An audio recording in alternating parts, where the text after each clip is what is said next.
ಬಾಳೆ ಗಿಡವನ್ನು ನಾವು ಕಾಣ್ತೇವೆ. ಒಂದು ಸಣ್ಣ ಪ್ರಮಾಣದ ತೋಟವನ್ನ ನಾವಿಲ್ಲಿ ಕಾಣ್ತೇವೆ. ಹೌದಾ? ಬೆಳೆ ಎಲ್ಲ ಮುಳುಗೋದು. ಕೆಲವೊಮ್ಮೆ ಸಾಕಷ್ಟು ಮಳೆನೇ ಆಗುದಿಲ್ಲ. ಆ ಸಂದರ್ಭವನ್ನು ಏನಂತ ಕರಿತೇವೆ? ಅನಾವೃಷ್ಟಿ ಅಂತ ಕರಿತೇವೆ.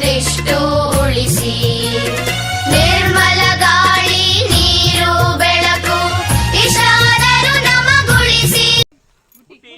ಒಂದಾಯ್ತು, ಬುಟ್ಟಿ ಒಂದಾಯ್ತು, ಮತ್ತೆ ಕುರ್ಚಿ, ಏನೇನು ಮಂಚ ಗಿಂಚ ಎಲ್ಲ ಹೇಳ್ತೀರಿ.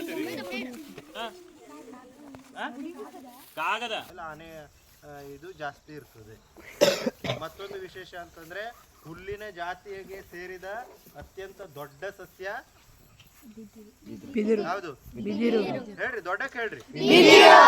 ಪ್ರದೇಶಗಳಲ್ಲಿ ಹಿಮಪಾತ ಎಲ್ಲ ಆಗ್ತದೆ ಅಲ್ಲಿ ಆ ಎಲೆಗಳು ನೋಡ್ರಿ, ಅದ್ರ ಎಲೆ ಬೀಳುವುದಿಲ್ಲ, ಜಾರು ಬೀಳ್ತದೆ. ಇದು ಒಂದು ಮಾದರಿ.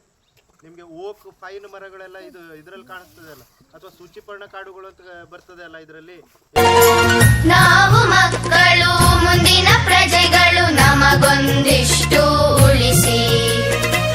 ನಾವು ಮಕ್ಕಳು ಮುಂದಿನ ಪ್ರಜೆ ಉಳಿಸಿ ಇಷ್ಟಾದರೂ ನಮಗುಳಿಸಿ.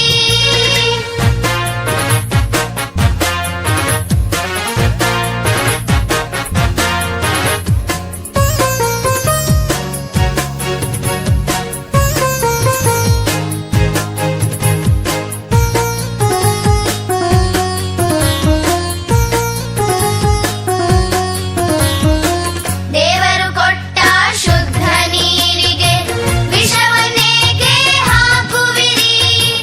ದೇವರು ಕೊಟ್ಟ ಶುದ್ಧ ನೀರಿಗೆ ವಿಷವನ್ನೇಕೆ ಹಾಕುವಿರಿ? ಕೆರೆಯ ನೀರಿಗೆ ಹರಿಯುವ ನದಿಗೆ, ಕೆರೆಯ ನೀರಿಗೆ ಹರಿಯುವ ನದಿಗೆ ಕಾರ್ಖಾನೆಯ ವಿಷ ಹರಿಸುವಿರಿ.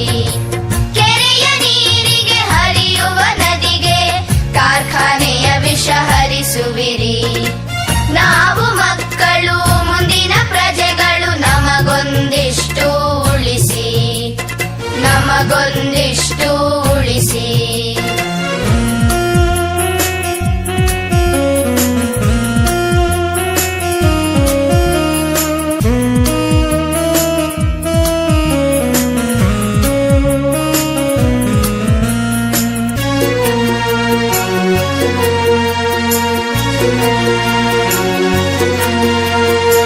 ಪ್ರಕೃತಿ ಕೊಟ್ಟ ಹಸಿರನ್ನೆಲ್ಲ ಕೊಚ್ಚಿ ಕೊಚ್ಚಿ ಹಾಕುವಿರಿ. ಪ್ರಕೃತಿ ಕೊಟ್ಟ ಹಸಿರನ್ನೆಲ್ಲ ಸಂಬಂಧ ಬೆಳೆದಿದೆ ಎಷ್ಟು ಯುಗದಿಂದ. ನಾಡಿನ ಗರ್ಭದಿ ಬಂದವರು, ಕಾಡಿನ ಮಡಿಲಲ್ಲಿ ಬೆಳೆದವರು. ಕೊಚ್ಚಿ ಕೊಚ್ಚಿ ಹಾಕುವಿರಿ. ಜೀವ ಉಳಿಸೋ ಉಸಿರನೆಲ್ಲ ಇಲ್ಲದ ಹಾಗೆ ಮಾಡುವಿರಿ.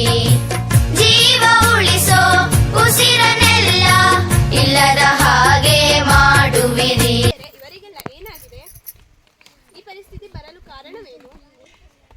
ಇತ್ತೀಚೆಗಂತೂ ಪರಿಸರ ಮಾಲಿನ್ಯಗೊಳ್ಳುತ್ತಿದೆ. ಅದರಿಂದ ಆಹಾರವೂ ಮಾಲಿನ್ಯವಾಗುತ್ತಿದೆ. ಆ ಆಹಾರವನ್ನು ತಿನ್ನುತ್ತಿರುವುದರಿಂದ ದೇವರು ಕೊಟ್ಟಿರುವ ಕಸದ ಬುಟ್ಟಿಯಲ್ಲೇ ಕಸ ಹಾಕ್ರಿ.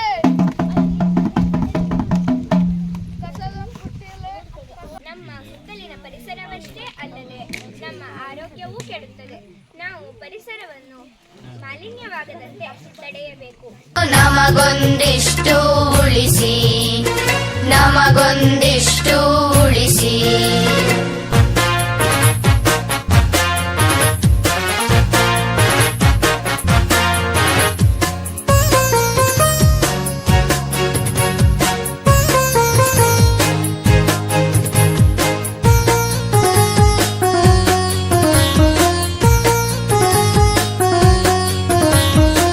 ಬುದ್ಧಿ ಹೇಳುವ ದೊಡ್ಡವರೇ ನೀ ನಮ್ಮನೇಕೆ ಕೊಲ್ಲುವಿರಿ? ಬುದ್ಧಿ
मैं पानी